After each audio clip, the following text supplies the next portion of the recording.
మాణిక్యాలదేవి అంటే ఎవరి కర్మకు వాళ్ళు అనుభవించాలి. మనం మంచి చేస్తే మనకు మంచి జరుగుతుంది, చెడు చేసిన మనకు మాణిక్యాలదేవి కథే పడుతుంది. మనం కూడా మన తల్లిదండ్రులను చక్కగా చూసుకుంటే మన గతి కూడా అట్లే ఉంటది. మనం చూసుకుంటే కూడా అంటే మనది కూడా సేమ్ వెనక అట్లాగే ఉంటది. అందుకే మన తల్లిదండ్రులను మంచిగా చూసుకోవాలి బతికినన్ని రోజులు. ఇది ఒక నీతి. ఆ విధంగా మాణిక్యాలదేవి మరి ఆయన నడిపేదేడిగా అంతేగా లక్ష్మీదేవి చచ్చిపోలేదు కదా,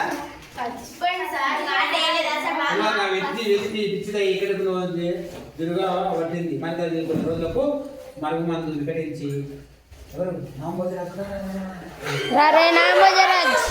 నవమరాజు మందు పెట్టింది లక్ష్మీదేవి. ఆయన కూడా మందు వికటించి కళ్ళు గుడ్డలో పోయి ఈయన కూడా ఏమైంది తండ్రి చచ్చిపోతే మీరు నవ్వుతున్నారు, తండ్రి చచ్చిపోతే నవ్వుతున్నారు. బాధతో ఉండాలి కానీ సంతోషంతో ఇద్దరు క్యారెక్టర్స్ గాన్ అయిపోయింది.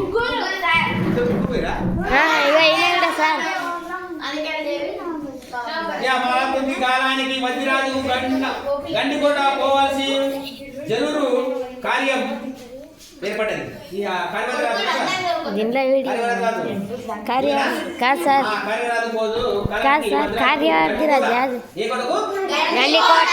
గండికోట పోవాల్సిన పరిస్థితి కార్యం ఏర్పడింది. రాజ్యాన్ని మంత్రులను అప్పచెప్పి 7 మంది కొడుకులను తీసుకొని గండికోటకు బయలుదేరి రండి.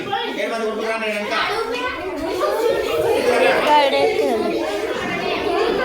ఒక్కొక్కరు రండి రా, కట్టేసుకొస్తాను రా. ఒక్కొక్కరు రండి. ఎంత అలా తిరిగి రాకండి.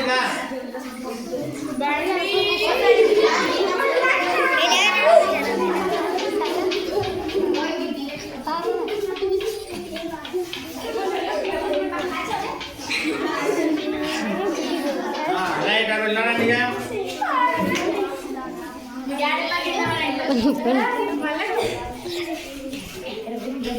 నాయన పక్కన ఉండండి.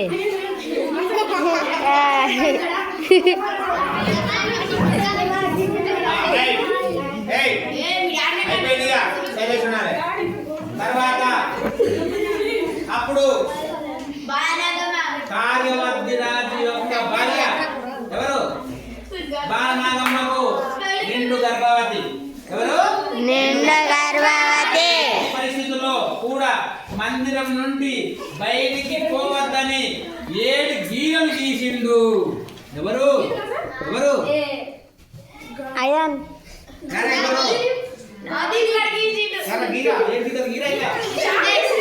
గీతలు గీతతో బయట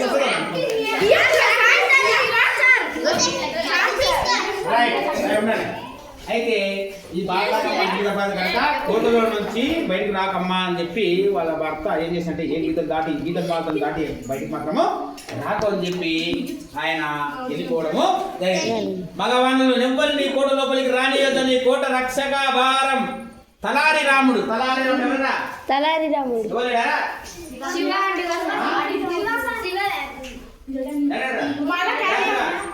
ఈ తలారి రాముడు ఇక్కడ బాలనాగమ్మ కోటకు రక్షకుడు. పోతున్నాడు లోపలికి. ఏం చేస్తాం? చేతి పెట్టి అడ్డము. మగ పిల్లల్ని ఎవరి లోపలికి కోట లోపలికి బాలనాగమ్మ కోట లోపలికి ఎవరు పోనిచ్చేదే లేదు. మా రాజు చెప్పిండు, నేను కోటలోకి పోనీయను మగపిల్లలు. గురువు కూడా పోకూడదు బాలనాగమ్మ కోట. మీ అందరూ ఉత్తరేగా ఆడ నడిచేది అంతా